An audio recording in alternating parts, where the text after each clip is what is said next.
Hello everyone, আসসালামু আলাইকুম। This is MD Shakil Rana. I hope যে আপনারা সকলে ভালো আছেন। আর আসলে আমরা আজকে মাইক্রোসফট এক্সেল নিয়ে কিছু কথা বলবো। অ্যাকচুয়ালি কোভিড-19 সিচুয়েশনে ম্যাক্সিমাম অর্গানাইজেশন তাদের যে কাজগুলো আছে সেগুলো তারা অনলাইন বেসিক করতেছে। তো অনলাইন বেসিক কাজগুলো করতে গিয়ে যেটা হচ্ছে যে আমাদেরকে সবচেয়ে বেশি যেটা প্রয়োজন পড়ে সেটা হচ্ছে মাইক্রোসফট এক্সেলের। তো মাইক্রোসফট এক্সেলের কিছু পয়েন্ট আছে যেগুলো আজকে আমরা আলোচনা করব। আই হোপ যে পয়েন্টগুলো আপনাদের অনেক হেল্পফুল হবে। তো চলেন আমরা দেখে নিই কীভাবে আসলে কাজ করা যায়। তো আমি আসলে মাইক্রোসফট এক্সেলের ফাইলটা অন করে রাখছি। তো এখানে আমি কিছু নাম সেট করে রাখছি।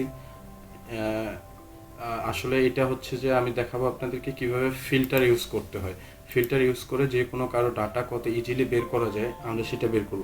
আসলে এটা হয় যে অনেক বড় বড় যখন কিছু অর্গানাইজেশনে কাজ করতে হয়, তো তাদের এমপ্লয়ীদের বা তাদের যে ডাটাগুলো থাকে অনেক বড় বড় থাকে, লাইক 2-3 হাজার লিস্টের মানে নামের একটা লিস্ট থাকে। তো এখান থেকে এক একজনের অ্যাক্টিভিটিস বের করাটা আসলে অনেক টাফ হয় খুঁজে খুঁজে। তো আমরা শর্টকাট তাদের নামগুলো এবং তাদের অ্যাক্টিভিটিসগুলো বের করতে পারবো।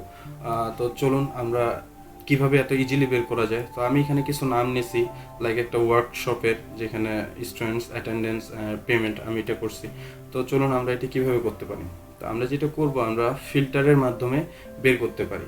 সো দেখে নেওয়া যাক কীভাবে হয়। এই যে আমার কাটশটে লক্ষ্য করেন, এখানে আছে শর্ট অ্যান্ড ফিল্টার। আমরা এখানে ক্লিক করলাম। এই যে এখানে ফিল্টার অপশনটা আছে, আমরা ফিল্টার অপশনটাতে গেলে ক্লিক করলাম। এই যে দেখছেন এখানে আমাদের কিছু পয়েন্ট আছে। তো আমরা এখান থেকে সিলেক্ট করে যেটা নিতে চাবো সেটা নিব। লাইক আমি যদি অ্যাটেন্ডেন্স দেখি, যে আমি জানতে চাচ্ছি আজকের ওয়ার্কশপটাতে কতজন প্রেজেন্ট ছিল এবং কতজন অ্যাবসেন্ট ছিল। তো আমি প্রেজেন্ট যতজন ছিল এটা যদি বের করতে চাই তাহলে আমি এখানে যাব। এই যে এখানে সিলেক্ট অল করে আছে, আমি এটা আনমার্ক করব, করে আমি চাচ্ছি কি যে কতজন প্রেজেন্ট আছে। সো আমি এখন শুধু প্রেজেন্টে ক্লিক করব, তারপরে যে ওকে করব। এই যে দেখেন এখানে আমাকে শুধু যারা প্রেজেন্ট ছিল প্রোগ্রামে তাদের লিস্টটা দিচ্ছে। ঠিক তেমনভাবে আমি যদি চাই যে আজকে অ্যাবসেন্ট কারা কারা ছিল সেটা বের করব, ঠিক সেইভাবে আমি প্রেজেন্ট থেকে আনমার্ক করে অ্যাবসেন্টে মার্ক করলাম, করে ওকে করলাম।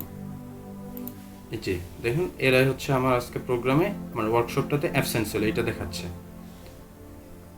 তো আমি চাইলে আবার সবগুলো নাম এখানে নিতে পারি, লাইক এইভাবে যে সিলেক্ট অলে মার্ক করে ওকে করলাম, তো সবগুলো আসে। কারণ আমি চাচ্ছি কি যে আমার অর্গানাইজেশনের এতগুলো নামের মধ্যে থেকে একজনের নাম, একজনের অ্যাক্টিভিটিসগুলো চেক করার জন্য। লাইক আমি এখান থেকে যে বেহারির নামটা অ্যাক্টিভিটিস আমি চেক করতে যাচ্ছি। সো আমি এখানে গেলাম, গিয়ে আমি এই যে সিলেক্ট অল থেকে আনমার্ক করলাম। এখন আমি যার নামটা জানতে চাবো, যে তার অ্যাক্টিভিটিসগুলো দেখতে চাবো, তার নামে ক্লিক করলাম। আমি এখানে ক্লিক করলাম বেহারি। তো আমি এখন ওকে করব। এই যে সে প্রেজেন্ট ছিল এবং সে পেইড, তার সকল অ্যাক্টিভিটিস আমি এখানে পেয়ে যাচ্ছি এটুকে। তো আমরা আরেকভাবে এটা করতে পারি, লাইক কালার দিয়ে। এখন আমি চাচ্ছি যে আমার ওয়ার্কশপটা যে হইলো এখানে কতজন টাকা পে করছে এবং কতজন ডিউ আছে। তো আমি যেটা করতে পারি যে যারা আমার ওয়ার্কশপটাতে পে করছে তাদেরকে আমি গ্রিন কালার দিয়ে মার্ক করতে পারি। তো এটা আমি করব। আচ্ছা আমি একটু সিলেক্ট করে নিচ্ছি, যারা পেইড ওদেরকে সিলেক্ট করলাম। তো এদেরকে আমি করব কি গ্রিন কালার দিয়ে মার্ক করব, লাইক এরা হচ্ছে আমার পেইড। এখন আমি যারা ডিউ আছে তাদেরকে রেড কালার দিয়ে সিলেক্ট করে রাখবো, মার্ক করবো আর কি। তো চলুন আমরা এদেরকে রেড কালার দিয়ে মার্ক করি, ফাঁকিবাজেরা এটা টাকা দিতে চায় না। আচ্ছা তাহলে আমরা এখন আমি চাচ্ছি যে আমার ওই ওয়ার্কশপটাতে কারা কারা পেইড, কারা কারা টাকা দিছে এটা আমি জানতে চাইতেছি। সো আমি করলাম কি কালার সিস্টেমে গেলাম, এই যে ফিল্টার বাই কালার। তো আমি জানি যে গ্রিন কালারের আমি মার্ক করছি তাদেরকেই যারা পেইড। তো আমি গ্রিন কালারে প্রেস করলাম। এই যে এরা হচ্ছে আমার পেইড, মানে তাদের পেমেন্ট পেইড করছে তারা।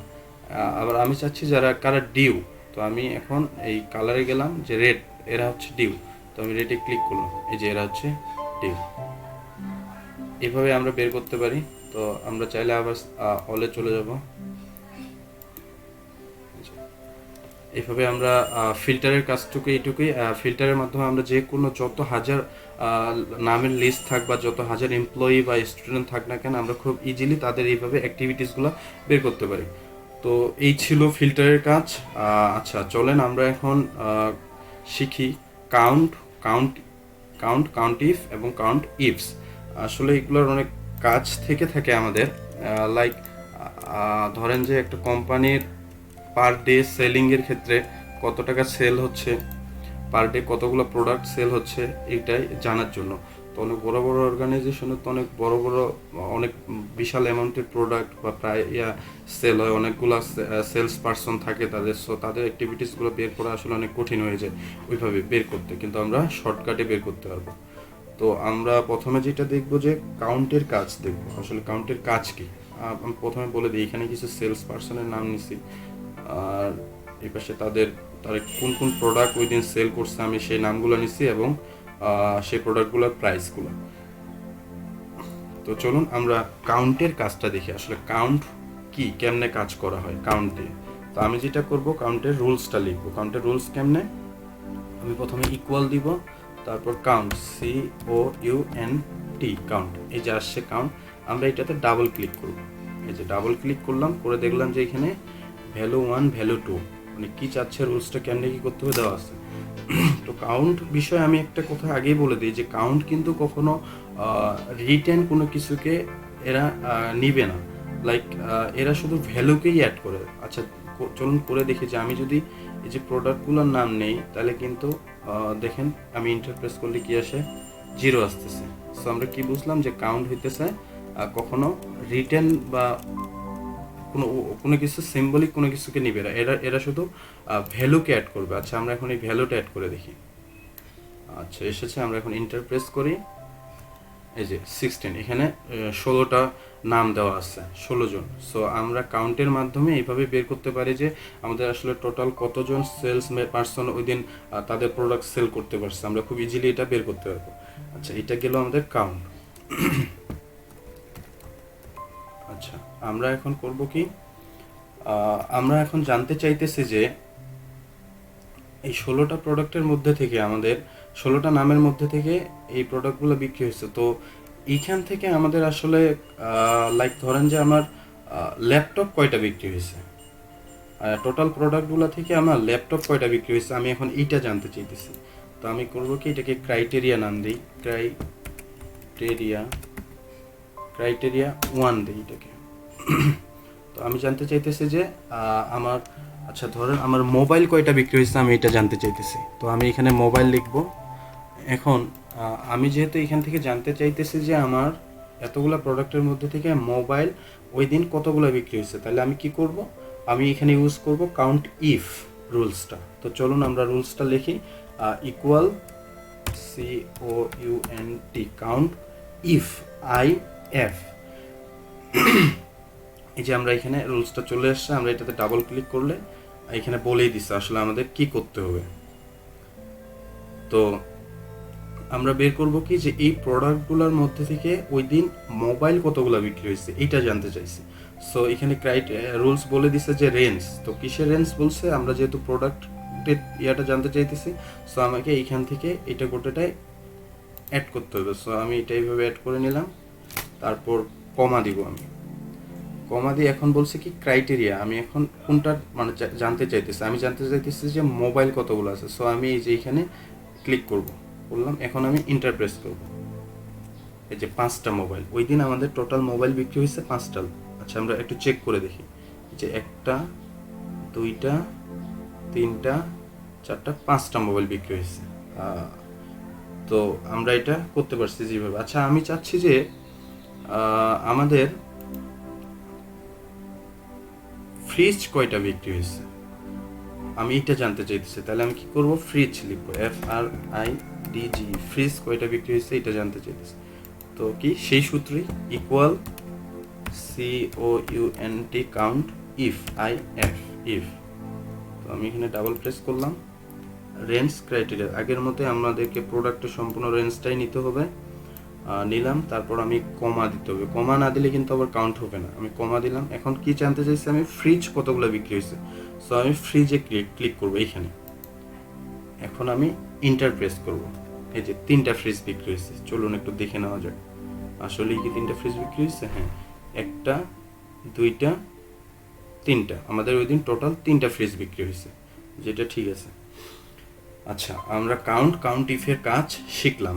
এখন আমরা জানতে চাইতেছি যে ওই দিন আমার লাইক কুতুব কতগুলো মোবাইল বিক্রি করছে।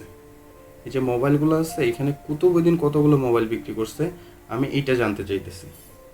তো আমি কি করব, এখন আমি ইউজ করব হচ্ছে যে এটাকে আমি ক্রাইটেরিয়া 2 দেই। আচ্ছা, এটা আমরা মিশিয়ে দিই। আচ্ছা, এখন এটাকে আমি ক্রাইটেরিয়া 2 দিলাম। আমি জানতে চাইতেছি যে কুতুব কতগুলা মোবাইল ওই দিন বিক্রি করছে। সো যখন আমরা 2টা ক্রাইটেরিয়া লাগবে আমাদেরকে, এটা ক্রাইটেরিয়া 2 দেই। তো যখন আমাদের 2টা ক্রাইটেরিয়া লাগতেছে, লাইক যে আমি জানতে চাইতেছি যে ওই দিন মোবাইল বিক্রি হয়েছে এতগুলা, কিন্তু তার মধ্যে থেকে কুতুব কয়টা মোবাইল বিক্রি করছে, আমি যখন এটা জানতে চাইবো তখন আমাদেরকে 2টা ক্রাইটেরিয়ার কাজ করতে হচ্ছে। সো আমি এখানে তখন কোন রুলসটা ইউজ করবো, সেই তখন আমি এই রুলসটাই ইউজ করব, লাইক কাউন্ট ইফস। আগে ইকুয়াল দিতে হবে, তারপর লিখবো যে কাউন্ট, COUNT, কাউন্ট ইফস। এটা কিন্তু শুধু ইফ না, কাউন্ট ইফস, IFS। সো আমি এখানে এখন ডাবল ক্লিক করব। এই যে এখানে আমাকে কি কি করতে হবে বলে দেওয়া হয়েছে। ক্রাইটেরিয়া রেঞ্জ 1, লাইক আমি জানতে চাইতেছি যে মোবাইল কতগুলা বিক্রি করছে কুতুব। সো আমি করব কি, ক্রাইটেরিয়া রেঞ্জ 1 আমাকে প্রথমে সিলেক্ট করতে হবে, লাইক প্রোডাক্টের সম্পূর্ণটাই আমাকে সিলেক্ট করতে হবে। করলাম, দেন তারপর কি এখানে আমাকে কমা দিতে হবে। কমা না দিলে কিন্তু হবে না, আমি আবারও বলতেছি, কমা দিলাম। এখন কি বলছে, ক্রাইটেরিয়া 1 সিলেক্ট করতে হবে। সো আমি জানতে চাইতেছি কি যে টোটালগুলোর মধ্যে থেকে মোবাইল কয়টা বিক্রি করছে কুতুব। সো আমি এখন মোবাইলে ক্লিক করলাম ক্রাইটেরিয়া 1-এ, তারপর আবারও আমাকে কমা দিতে হবে।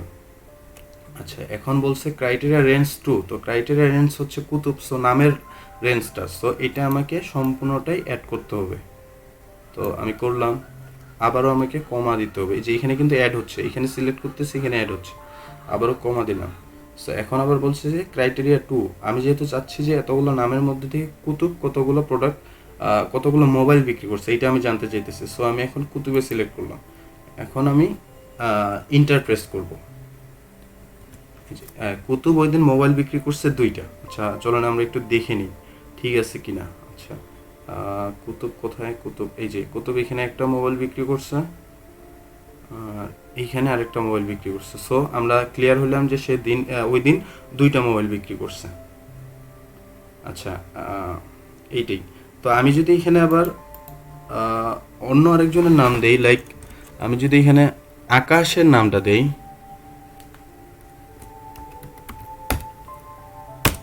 এই যে আকাশের নামটা দেওয়ার পরে কিন্তু দেখাচ্ছে এখানে 0। কেননা আমরা এখানে দেখি যে আকাশ কি কোনো মোবাইল ওই দিন বিক্রি করছে, আকাশ টিভি বিক্রি করছে, আকাশ টিভি বিক্রি করছে, আকাশ মনিটর বিক্রি করছে। আসলে আকাশ ওই দিন কোনো মোবাইল সেল বিক্রি করতে পারে নাই, সো এই জন্য তার 0 দেখাচ্ছে। আচ্ছা, আমরা যদি জানতে চাই যে ওই দিন আসলে টোটাল কতগুলো ল্যাপটপ বিক্রি হয়েছে, এটা আমি জানতে চাইতেছি, তাহলে আমি এখানে ল্যাপটপ লিখব, ল্যাপটপ। আমি ইন্টারপ্রেস করলাম। এই যে সারাদিনে একটা ল্যাপটপ সেল হয়েছে, এইটাই দেখাচ্ছে। তো দেখি যে ল্যাপটপ কয়টা সেল হয়েছে, হ্যাঁ একটাই ল্যাপটপ সেল হয়েছে। আমরা এইভাবে চাইলে সব কিছুই বের করতে পারবো। তো আবার আমি যদি জানতে চাই যে ওই দিন আসলে টিভি কতগুলো বিক্রি হয়েছে, তো চলুন দেখে নেওয়া যাক। আমি টিভি লিখি, ইন্টারপ্রেস করি, এই যে দেখেন 5টা টিভি সেল হয়েছে। আচ্ছা, 1টা 2টা 3টা 4টা 5টা টিভি সেল হয়েছে। তো আমি এখন এইখান থেকে জানতে চাইতেছি যে টিভি তো 5টা সেল হয়েছে, তাহলে এইখান থেকে অ্যাকচুয়ালি আকাশ কয়টা টিভি সেল করছে এটা আমি জানতে চাইতেছি। তো আমি আকাশের নাম এখানে লিখলাম, তারপর ইন্টারপ্রেস করলাম। আকাশ 2টা টিভি সেল করছে এমনটাই দেখাচ্ছে, আকাশ 1টা টিভি 2টা টিভি, আকাশ মনিটর, হ্যাঁ আকাশের দ্বারা 2টাই টিভি বিক্রি হয়েছে। তো আমি আপনাদেরকে রুলসগুলো আরেকবার দেখাই দিচ্ছি যে কাউন্টের রুলস কোনটা, কাউন্ট ইফের রুলস কোনটা, অ্যান্ড কাউন্ট ইফসের রুলস কোনটা। আমি এখানে লিখে দিচ্ছি। কাউন্টের রুলস হচ্ছে যে ইকুয়াল লিখবো, তারপর COUNT কাউন্ট লিখবো, তারপরে এখানে ডাবল প্রেস করলেই দেখাই দিচ্ছে যে ভ্যালু 1 ভ্যালু 2। তো যে জিনিসটা আমাদেরকে মাথায় রাখতে হবে যে আমরা কখনো কাউন্টের বেলায় আমরা কোনো নিউমেরিক নাম্বার নিতে পারবো না, আমাদেরকে শুধু ভ্যালু নিতে হবে। আমাদের কোনো সিম্বল কাউন্টে অ্যাড হবে না, আমরা শুধু ভ্যালু অ্যাড করতে পারবো, এই যে এইটুকুই। তো এভাবে লিখলে এটা চলে আসবে। আর কাউন্ট ইফ,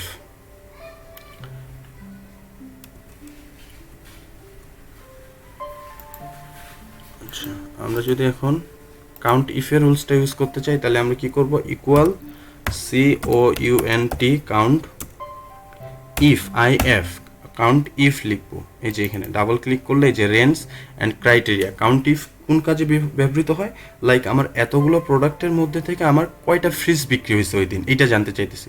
তো আমাদেরকে করতে হবে কি, সম্পূর্ণ প্রোডাক্টগুলোকে অ্যাড করব, অ্যাড করার পরে এখানে আমাকে ওই প্রোডাক্টটা লিখতে হবে, এটাকে আমি ক্লিক করব, এইভাবে এটা করতে হবে। আচ্ছা আমাদের কাউন্ট ইফও চলে গেল। সো আমি এখন জানতে চাইতেছি যে কাউন্ট ইফসের রুলসটা কি, equal COUNT count ifs IFS। আমি এখানে এখন ডাবল ক্লিক করলে কী কী করতে হবে এখানে দেওয়াই হবে। কাউন্ট ইফসের কাজটা হইতেছে যে এতগুলো প্রোডাক্ট সেল হয়েছে, কিন্তু আমার এই প্রোডাক্টগুলোর মধ্যে থেকে ল্যাপটপ আমার লাইক আমার সোহেল নামের যে সেল পার্সনটা আমার আছে, সে আসলে আজকে ল্যাপটপ কয়টা সেল করতে পারছে আমি এটা জানতে চাইতেছি। তখন আমরা কাউন্ট ইফস ইউজ করব। অথবা আমার যে হেলাল নামক সেলস পার্সনটা আছে, সে আজকে ফ্রিজ কয়টা বিক্রি করছে, আমি এইটা যখন জানতে চাইবো ইন্ডিভিজুয়ালি যে সে আজকে এই প্রোডাক্টটা কয়টা বিক্রি করছে, তখন আমরা এই রুলসটা ইউজ করতে পারবো। এইটুকুই।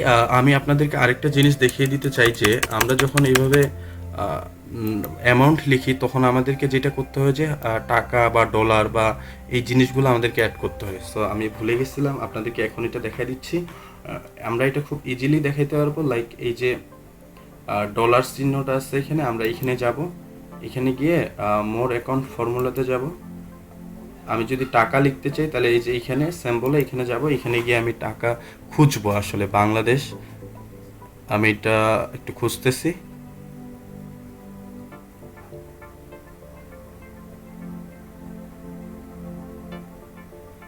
আচ্ছা এই যে আমরা পেয়ে গেছি টাকা।